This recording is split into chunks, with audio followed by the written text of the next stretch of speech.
दोस्तों मैं अमित और आप हैं अमित एजुकेशन सेंटर 21 के साथ। तो जी दोस्तों, आज के वीडियो में हम लोग पढ़ेंगे क्लास 10th का, है ना, क्लास 10th का पढ़ेंगे ज्योग्राफी। यानी आज के वीडियो में दोस्तों हम लोग पढ़ने वाले हैं भूगोल। क्या पढ़ने वाले हैं? और भूगोल का लघुत्तरीय प्रश्न उत्तर परिवहन और संचार से। इस चैप्टर से कितने इम्पोर्टेंट बन सकते हैं एग्जाम के लिए, है ना। एक बार इस वीडियो को आप लोग जरूर देखेंगे। तो चलिए कौन कौन क्वेश्चन बन सकता है इस चैप्टर से, है ना, उस तमाम क्वेश्चन को एक बार हम लोग क्या करते हैं, देखते हैं और याद करने की कोशिश करते हैं। तो दोस्तों यह चैप्टर जो है परिवहन, संचार और व्यापार से है।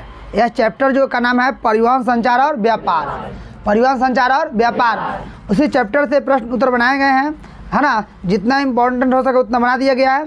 सबसे पहला क्वेश्चन है दोस्तों, पहला क्वेश्चन है कि जनसंचार के साधन क्या हैं, चाहे जनसंचार क्या है ना। तो जनसंचार का मतलब होता है ना, जनसंचार का मतलब होता है जिसमें एक बार में बहुत लोगों को, है ना, एक बार में हजारों करोड़ों लोग को, है ना, जानकारी देना, चाहे सूचना देना, चाहे कोई न्यूज़ देना, उसी को तो जनसंचार कहते हैं। मतलब का जनसंचार का मतलब क्या होता है? मतलब सीधे सी बात कि एक बार में हम एक बार बोलें और उसके माध्यम से बहुत सारे लोग एक बार में, है ना, सुन सके, जानकारी प्राप्त कर सके, इसी को तो जनसंचार कहा गया है ना। जैसे मान लीजिए माननीय श्रीमान प्रधानमंत्री मोदी जी अगर कोई भी अपना अगर हमारे देश के लिए, है ना, अनाउंसमेंट करते हैं तो हमारे भारत के जितने भी सारे नागरिक हैं, है ना, टेलीविज़न के माध्यम से देख पाएंगे नहीं पाएंगे? तो बोलिए एक आदमी बहुत सारे लोग जुड़ा कि नहीं जुड़ा? तो चलिए समझते हैं जनसंचार के साधन क्या है। तो जनसंचार के साधन वे साधन हैं जिनके माध्यम से, है ना, जिनके माध्यम से एक साथ बहुत संख्यक लोगों की जानकारी अथवा मनोरंजन कराया जाता है, उसे ही जनसंचार कहते हैं। कहना जनसंचार वे साधन है जिनके माध्यम से, है ना, एक साथ बहुत सारे लोगों को जानकारी देना है। जनसंचार, है ना, वैसे साधन है जिसमें एक साथ बहुत सारे लोगों को जानकारी देना या सूचना देना या, है ना, किसी न्यूज को बताना जनसंचार कहलाता है। कोई दिक्कत है? अच्छा है मनोरंजन कराना क्या कहलाता है? जनसंचार। आज बोलिए आजकल टीवी है कि नहीं है, यूट्यूब भी है, बोलिए जनसंचार का साधन है कि नहीं है? बोलिए जनसंचार समझ में आया कि नहीं आया? अच्छा कह देगा कि, है ना, यहीं पे कि जनसंचार से आप क्या समझते हैं, चाहे जनसंचार क्या होता है, चाहे जनसंचार, है ना, किसे कहते हैं, तो वही कहेंगे जनसंचार, है ना, वे साधन हैं जिनके माध्यम से एक साथ बहुत सारे लोगों को जानकारी दिया जाए, सूचना दिया जाए, न्यूज दिया जाए, उसे क्या कहेंगे? जैसे टेलीविज़न हो गया कि नहीं हो गया? आजकल का यूट्यूब हो गया, फेसबुक हो गया नहीं हुआ? ये सब के सब क्या है? जनसंचार क्या है? साधन है। जनसंचार क्या है? साधन है। कोई डाउट? किसी को दिक्कत? लिखा जाएगा ही, यस या नो? लिखा जाएगा ना? थोड़ा एक बार बोलेंगे जनसंचार किसे कहते हैं? बस, वेरी गुड।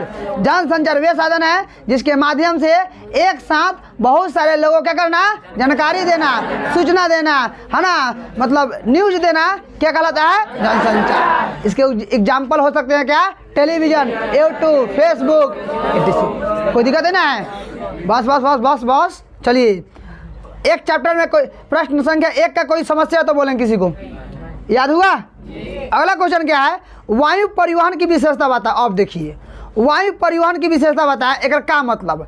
तो वायु मतलब वायु परिवहन यानी जो हवा में जो रास्ता है उसकी विशेषता बताना है। विशेषता मतलब उसकी तारीफ करना। ऐसा वायु परिवहन की मतलब परिवहन की विशेषता का मतलब ये हो गया कि जो वायु परिवहन है ना, जो हवा वाला रास्ता है, उस रास्ता की क्या क्या विशेषता हो सकता है? तो सब लोग जानता है कि, है ना, कि यह जो साधन जो है बहुत क्या है, मतलब कीमती है।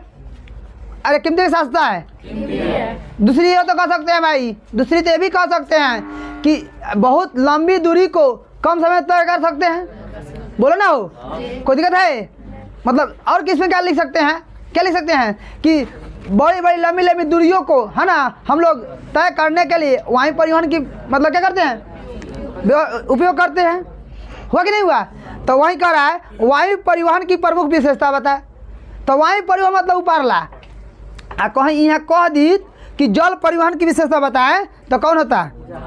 जहाज, पानी वाला होता। कौन वाला होता? पानी वाला। ये कहीं कहता कि स्थल परिवहन वाला कहता, तो हमने की सड़कवा हो गया। हमने की सड़क है कि नहीं है? हम लोग सड़क में चलते हैं। किस में चलती है? सड़क में चलते हैं ना। ऊपर में है? नहीं चलती है। चलिए, तो अगर वायु परिवहन की विशेषता करके लिखा जाएगा ना, जल परिवहन का है वो भी लिखा सकता है। अब अगर मान लीजिए जल परिवहन के बाद का स्थल परिवहन का है वो भी लिखा सकता है। तो चलिए जानते हैं वायु परिवहन की प्रमुख विशेषता। तो कहेंगे वायु परिवहन की प्रमुख विशेषता इस प्रकार है। पहला, वायु परिवहन एक स्थान से दूसरे स्थान तक गमन आगमन का तीव्रतम साधन है। तीव्रतम मतलब होता है बहुत तेजी से। तो कह सकते हैं वायु परिवहन एक स्थान से दूसरे स्थान तक, है ना, बहुत तेजी से, है ना, क्या कर सकते हैं? आ सकते हैं, जा सकते हैं। पहला साधन है कि नहीं है? बोले विशेषता हुआ कि नहीं हुआ? विशेषता का मतलब उसके बारे में जितना कुछ जानते हैं विशेषता हुआ। दूसरा लिखेंगे उसमें कि वायु परिवहन ने यात्रा समय को घटाकर दूरी को कम कर दिया है। वायु परिवहन बोलिए हमारी जो दूरियां है, इतनी लंबी दूरी को घटाकर कम किया कि नहीं किया है? दूरी कम किया है कि समय कम किया है? भाई दूरियां तो उतने हैं, समय ने कम किया है। तो कहेंगे वायु परिवहन हमारी लंबी दूरियों को जो पहले समय लगता था उस समय को घटाकर कम कर दिया है। नहीं लिखाएगा क्या हो? वायु परिवहन हमारे पहले जो दूरी थी तय करने में जो समय लगता था उस समय को क्या कर दिया है? विशेषता हुआ कि नहीं हुआ? तीसरा, दूरवर्ती, दुर्गम और बीहड़ क्षेत्रों में वायु परिवहन का सबसे उपयुक्त साधन है। मतलब दूरवर्ती मतलब बहुत दूर जाने के लिए। अभी न यहाँ से मोतिहारी ना है, जैसे मान लीजिए यहाँ से अगर मान लीजिए आपको जाना कहाँ है, माने लंदन जाना है, चाहे दिल्ली जाना है, दुबई जाना है, तो भाई बाई रोड तो नहीं जा सकते हैं ना, आज जल्दी जाना होगा तो क्या वायु परिवहन का प्रयोग करेंगे। तो बोलिए वायु परिवहन की विशेषता लिखाएगा कि नहीं लिखाएगा आपसे? आप समझे ना? पहला क्या लिखेंगे कि हम क्या करते हैं, मतलब बहुत लंबी दूरियों को क्या करता है, एक स्थान से दूसरे स्थान तक तय करने का एक क्या है, तीव्रतम, यानी बहुत शीघ्रता से तय कर सकते हैं। दूसरा क्या लिख सकते हैं, हमारी इतनी लंबी दूरियों को, है ना, पहले अधिक समय लगता तय करने में जो वायु परिवहन के द्वारा कम समय में तय कर सकते हैं। तीसरा क्या लिख सकते हैं, दूरवर्ती, है ना, दुर्गमती इत्यादि क्षेत्रों में जाने के लिए हम वायु परिवहन का प्रयोग करते हैं। कोई दिक्कत है तो बोलेंगे? किसी को समझना है, पूछना है? वायु परिवहन के साधन कौन कौन हो सकता है? हेलीकॉप्टर, एरोप्लेन, रॉकेट, अरे हो सकता है ना। चलिए अगला क्वेश्चन लिख लेते, याद हो जाएगा। आ गया देखिए, ये दुनिया का सबसे इजी क्वेश्चन है, विश्व का सबसे हल्का क्वेश्चन आ गया।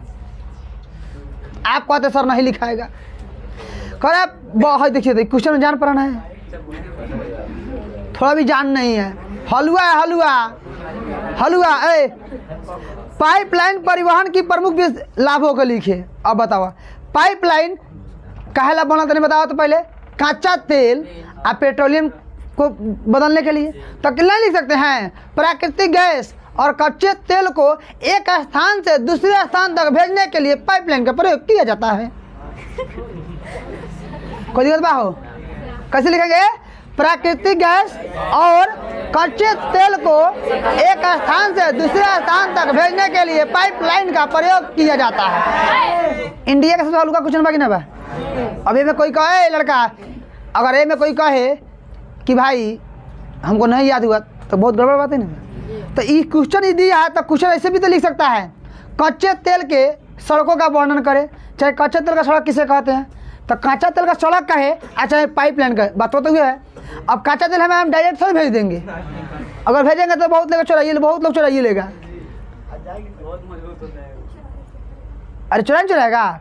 अब पाइप वाला में थोड़ी जगह लोहा का पाइप होता है, वो सब लोहा का होता है। तू मत सोचिए कि पानी में डाले तो पैपुआ हुई फोक के निकाले में तेल नहीं। तो बोलिए भारत में पाइपलाइन परिवहन के किसे कहते हैं, क्या है, नहीं लिखा सकता है? कोई डाउट है? अब चलिए ध्यान से, इसके लाभ क्या है। पाइपलाइन परिवहन का लाभ क्या है? तो बहुत अच्छा लाभ है। पहले का, एक स्थान से दूसरे स्थान तक बिना किसी डर के, बिना किसी समस्या के आसानी से कच्चे और प्राकृतिक तेल को भेज सकते हैं। कोई दिक्कत बा? बोलो ना हो। अगर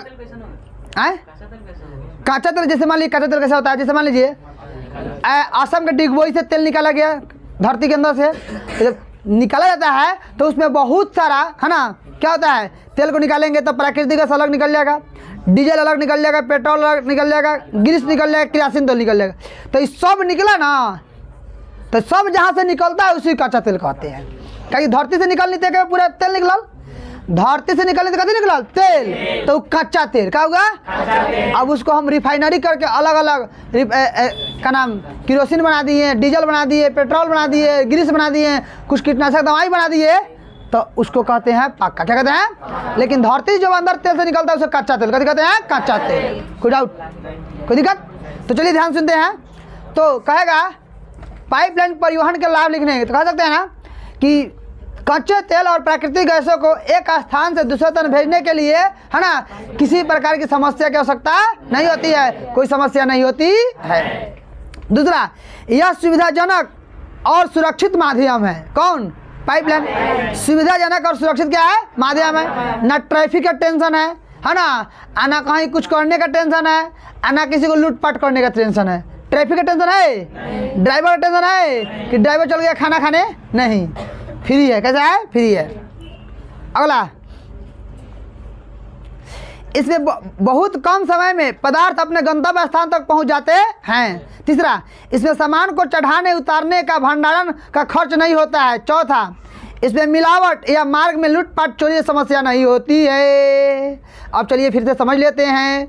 आपसे पूछेगा पाइपलाइन परिवहन के प्रमुख लाभों के लिखे, तो सबसे पहले कहेंगे पाइपलाइन परिवहन क्या है, इसको लिखना होगा कि कच्चा तेल और प्राकृतिक गैसों को, है ना, एक स्थान से दूसरे स्थान तक जिन माध्यमों से भेजते हैं उसे पाइपलाइन परिवहन कहते हैं। इसके बहुत सारे लाभ हैं। सबसे पहले यह सुविधाजनक होता है, इसमें किसी प्रकार की मिलावटी, है ना, चोरी लूटपाट की समस्या नहीं होती है। तीसरा, यह सुविधाजनक और सरल क्या है? माध्यम है। कौन जी? कौन? चौथा क्या लिखेंगे बताओ पहले? चौथा क्या लिखेंगे? लिखेंगे अपने गंतव्य स्थान पर, है ना, बहुत जल्दी और आसानी से पहुंच जाता है। पांचवा क्या लिखेंगे? इस सड़क के माध्यम से किसी प्रकार ट्रैफिक इत्यादि की स्थिति नहीं होती है। बोलो कौन दिक्कत बा? तब पाइपलाइन पर लिखाई ना लिखाई? बोलो सुना रे, कौन कौन नहीं लिखेगा? लिखा जाएगा ना? Yes no? आगे चले, अगला क्वेश्चन देखते हैं। हाय देखा, आप देखा, ई तो साहब बिहार के पहल का मतलब हलवा क्वेश्चन बाटे। ऐसा क्वेश्चन तो दमे नहीं खिसाबे क्वेश्चन।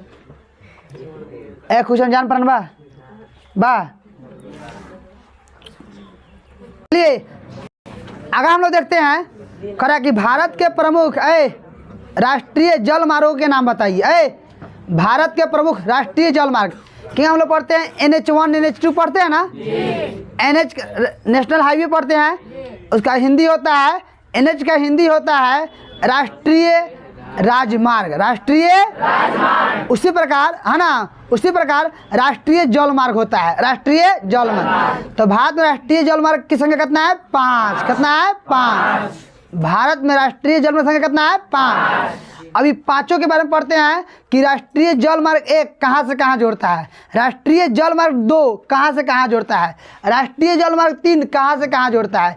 जल मार्ग का मतलब होता है जल से, है ना, अपने दूरी को तय करना, जल से, अच्छा, जल के माध्यम से एक स्थान दूसरे स्थान तक जाना क्या कहलाता है? जल मार्ग। तो चलिए पढ़ते हैं। कहा गया है कि भारत के 5 आंतरिक जल मार्ग की राष्ट्रीय जल मार्ग घोषित किया गया है। कितने हैं? 5। कितने हैं? 5। पहला का नाम है राष्ट्रीय जल मार्ग 1। राष्ट्रीय जल मार्ग 1 कहाँ से कहाँ को जोड़ता है? ध्यान सुनेंगे। यह इलाहाबाद से हल्दिया को जोड़ता है। पूछा जाएगा कि इलाहाबाद से हल्दिया को जोड़ने वाले, है ना, राष्ट्रीय जल मार्ग संख्या कितना है? 1। राष्ट्रीय जल मार्ग संख्या कहाँ से कहाँ जोड़ती है?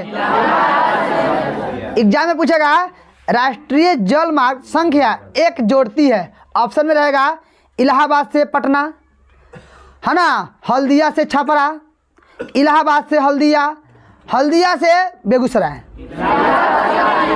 इलाहाबाद से हल्दिया को जोड़ने वाले राष्ट्रीय जल मार्ग 1 कहते हैं। कितना कहते हैं? 1। और इसकी लंबाई कितना है? 1620। कितना है? 1620। कितनी लंबाई है? 1620। और ये गंगा नदी में है। किस नदी में है? गंगा। तो राष्ट्रीय जल मार्ग 1 कहाँ से कहाँ जोड़ती है? इलाहाबाद से हल्दिया। इसकी लंबाई कितनी है? चलिए अगला दोस्तों, राष्ट्रीय जल मार्ग 2। राष्ट्रीय जल मार्ग 2 ये कहाँ से कहाँ जोड़ती है? तो सदिया से धुबरी तक, सदिया से धुबरी तक, सदिया से धुबरी, लुबरी करा सर, धुबरी, सदिया से धुबरी। और 891 किलोमीटर की, है ना, रास्ता है। 891 यानी पूछा जाएगा राष्ट्रीय जल मार्ग कहाँ से कहाँ जोड़ती है? इसकी लंबाई कितना है? किस नदी में है? राष्ट्रीय जल मार्ग 2 कहाँ से कहाँ जोड़ती है? सदियों से लेकर के धुबरी तक। इसकी लंबाई कितनी है? और यह ब्रह्मपुत्र नदी में विकसित है। किस नदी में विकसित है? तो बाबू लोग इसमें से 3 गो ऑब्जेक्टिव बना, पूछा जाएगा राष्ट्रीय जल मार्ग 2 किस नदी में विकसित है? गंगा, ब्रह्मपुत्र, नर्मदा, ताप्ती। राष्ट्रीय जल मार्ग 1 किस नदी में विकसित है? कितना आसानी से याद हुआ? बहुत आसानी से याद हुआ कि नहीं हुआ? अभी 2 को याद किया। कब याद किए हैं? 2। चलिए तीसरा पर चलते हैं। आ गया, देखो आ गया। राष्ट्रीय जल मार्ग 3 यह कोल्लम से कोट्टापुर को जोड़ता है। कोल्लम से कोट्टापुर को जोड़ता है। और इसकी लंबाई 205 किलोमीटर है। कितनी लंबाई है? 205। पूछा जाएगा राष्ट्रीय जल मार्ग 3 कहाँ से कहाँ जोड़ती है? कोल्लम से कोट्टापुर। कोल्लम से पहला कहाँ से कहाँ जोड़ता है जी? लंबाई। दूसरा कहाँ से कहाँ जोड़ती है? लंबाई। तीसरा कहाँ से कहाँ जोड़ती है? कोल्लम से कोट्टापुर। लंबाई। कोई डाउट? ऑब्जेक्टिव भी क्लियर हो रहा है ना? चलिए बाबू आगे देखते हैं। आ गया देखिए राष्ट्रीय जल मार्ग संख्या 4। राष्ट्रीय जल मार्ग संख्या 4 ध्यान सुनेंगे। यह गोदावरी कृष्णा नदियों के सहारे 1095 किलोमीटर में फैला जल मार्ग है। मतलब यह गोदावरी और कृष्णा नदी में 1095 किलोमीटर फैला हुआ है। गोदावरी और कृष्णा नदी में पूछा जाएगा गोदावरी और कृष्णा नदी में कौन सा जल मार्ग है? 4। कौन जल मार्ग है? 4। इसकी लंबाई कितनी है? 295 किलोमीटर। 295 किलोमीटर। कोई दिक्कत नहीं है। और यह जल मार्ग आंध्र प्रदेश, तमिलनाडु, पांडिचेरी में फैला हुआ है। तो चलिए बताते हैं। राष्ट्रीय जल मार्ग संख्या 4 की लंबाई कितना है? और 1 की लंबाई, 3 की लंबाई, 2 की लंबाई। कोई दिक्कत नहीं ना है? चारों में दिक्कत? आगे देखते हैं बाबू। 5वां राष्ट्रीय जल मार्ग संख्या 5 यह उड़ीसा राज्य में ईस्ट कोस्ट कनाल, मताई नदी, ब्राह्मणी नदी, महानदी, डेल्टा के सहारे 623 किलोमीटर लंबाई विकसित की जा रही है। जो अभी विकसित की जा रही है, काम जारी है। काम क्या है? जारी। पूछा जाएगा कि किस राष्ट्रीय जल मार्ग संख्या काम जारी है? तो राष्ट्रीय जल मार्ग संख्या 5। बोलिए कितना ऑब्जेक्टिव बना कि नहीं बना? बन गया ना? तो आप लोग जा करके कॉपी निकाल कर जितना ऑब्जेक्टिव बोले हैं सबको लिख लीजिएगा, ठीक है ना? चलिए भाई, कॉपी किताब से याद करने से आसानी है कि एक बार आपको याद हो जाएगा। जल्दी सही। तो चलिए राष्ट्रीय जल मार्ग कहाँ से कहाँ है? तो उड़ीसा राज्य में ईस्ट कोस्ट कनाल से मताई नदी, ब्राह्मणी नदी और महानदी डेल्टा के सहारे विकसित की गई है, ठीक है ना? इसकी लंबाई कितना है? 623 किलोमीटर। 623 किलोमीटर। कोई दिक्कत है? याद हुआ कि नहीं हुआ? तो भारत में राष्ट्रीय जल संख्या कितना है? 5। पहला, दूसरा, तीसरा, चौथा और पांचवा की लंबाई कितनी है? 600। चलिए आ गया। अब देखिए सबसे इजी क्वेश्चन भारत का कह रहा है, भारत के 4 प्रमुख अंतर्राष्ट्रीय हवाई अड्डे के नाम बताइए। अंतर्राष्ट्रीय मतलब क्या होता है? मतलब पूरा जो देश है, पूरा देश में, मतलब जहाँ से उड़ कर किसी दूसरे देश में जाए उस अंतर्राष्ट्रीय, क्या कहेंगे? अंतर्राष्ट्रीय। तो 4 के नाम बताना है, तो जितना है ना उसमें 4 का नाम बताना है, 4। तो लिखेंगे भारत में 4 प्रमुख अंतर्राष्ट्रीय हवाई अड्डा के नाम। हवाई अड्डा मतलब ऐसा अड्डा जहाँ पे हवाई जहाज जाकर रुकता है, उसको क्या कहते हैं? हवाई अड्डा। क्या कहते हैं? और जहाँ पे पानी वाला जहाज रुकता है उसको बंदरगाह, और जहाँ ट्रेन रुकता है उसको स्टेशन, और जहाँ बस रुकता है बस स्टैंड, और जहाँ टेम्पू रुके टेम्पू स्टैंड, और जहाँ हमने की साइकिल रुके। कोई दिक्कत? तो बोलिए हवाई अड्डा पर क्या रुकेगा? साइकिल के एरोप्लेन। कंफ्यूजन है ना? आगे चले तो 4 के नाम बताना है। पहला क्या थी? पहला नाम है इंदिरा गांधी अंतर्राष्ट्रीय हवाई अड्डा। इंदिरा गांधी अंतर्राष्ट्रीय हवाई अड्डा, यह नई दिल्ली में है। कौन का नाम पूछ रहा है? 4 का। तो पहला का नाम क्या है? इंदिरा गांधी अंतर्राष्ट्रीय हवाई अड्डा। दूसरा का नाम है दोस्तों नेताजी सुभाष चंद्र बोस अंतर्राष्ट्रीय हवाई अड्डा, कोलकाता में है। कहाँ है? तो पहला बोलेंगे, पहला कौन है? कहाँ बा? दूसरा नेताजी सुभाष चंद्र बोस हवाई अड्डा कहाँ? और तीसरा का नाम है छत्रपति शिवाजी अंतर्राष्ट्रीय हवाई अड्डा। छत्रपति शिवाजी अंतर्राष्ट्रीय जो मुंबई में है। कहाँ है बाबू? मुंबई में। और 5वां नाम है चेन्नई अंतर्राष्ट्रीय हवाई अड्डा, जो है ना चेन्नई। कहाँ है? चेन्नई में। तब पूछा जाएगा एग्जाम में कि 4 गो अंतर्राष्ट्रीय हवाई अड्डा का नाम, पटना मत लिख दीजिएगा, ठीक है ना। 4 गो अंतर्राष्ट्रीय हवाई अड्डा का नाम लिखिए, है ना। तो पहला कहेंगे दिल्ली, इंदिरा गांधी अंतर्राष्ट्रीय हवाई अड्डा। दूसरा नेताजी सुभाष चंद्र बोस अंतर्राष्ट्रीय। चौथा, 5वां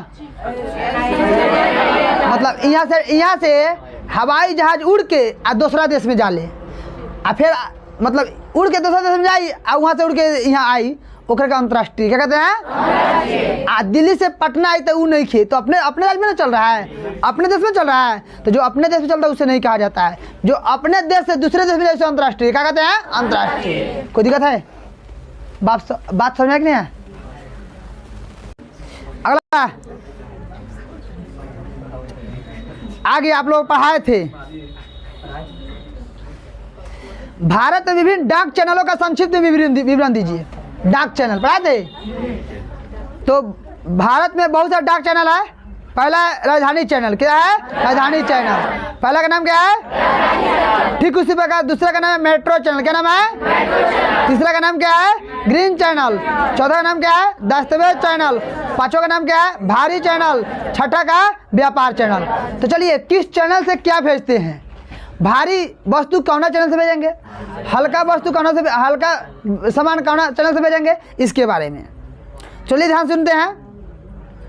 कहेंगे भारत में विभिन्न डाक चैनल निम्नलिखित है। पहला राजधानी चैनल, नई दिल्ली से 6 विशेष राज्य की राजधानियों के लिए डाक सेवा है, जिसके लिए पीले रंग की पत्र पेटी का प्रयोग में लाई जाती है।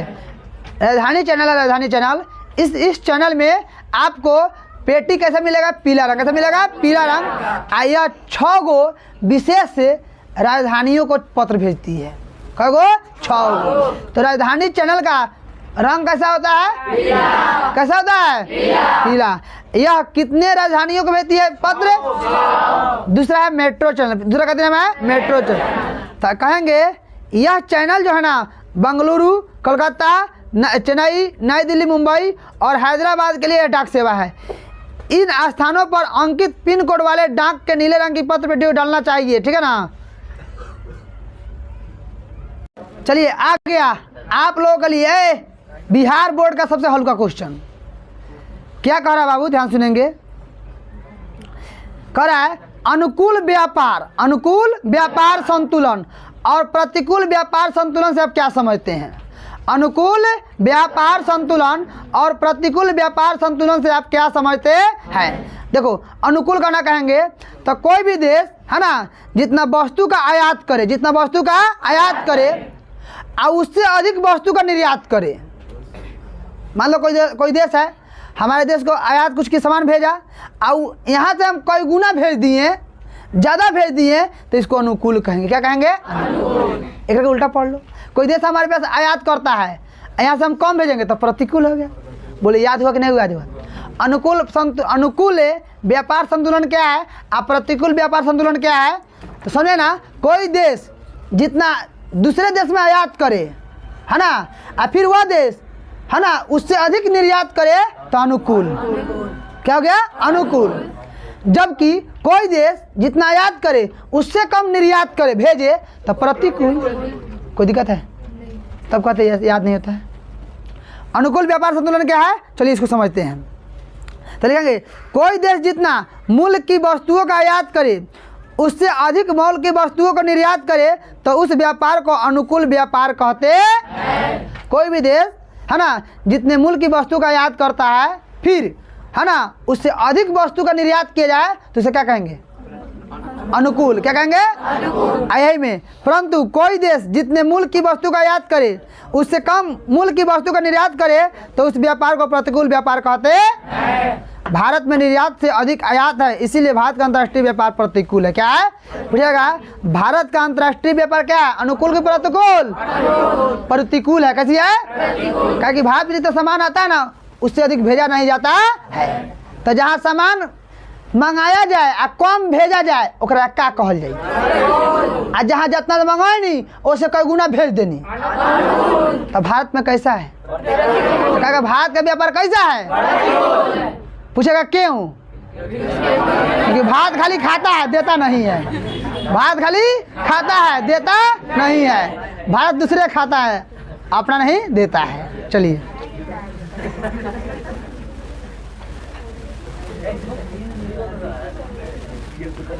आ गया, देखिए। हाँ तो दोस्तों अगला क्वेश्चन। अरे लड़का, सड़क परिवहन के 4 गुण बताइए। अब आ गए हमनी के रास्ता। सड़क परिवहन के 4 गुण तोरा याद बा कि नहीं याद बाटी? सस्ता साधन है। और क्या कर सकते हैं? पहला सस्ता साधन है, दूसरा है ना सुविधाजनक है, तीसरा क्या कर सकते हैं? जहाँ मर्जी तहाँ रास्ता बना सकते हैं। कोई दिक्कत है?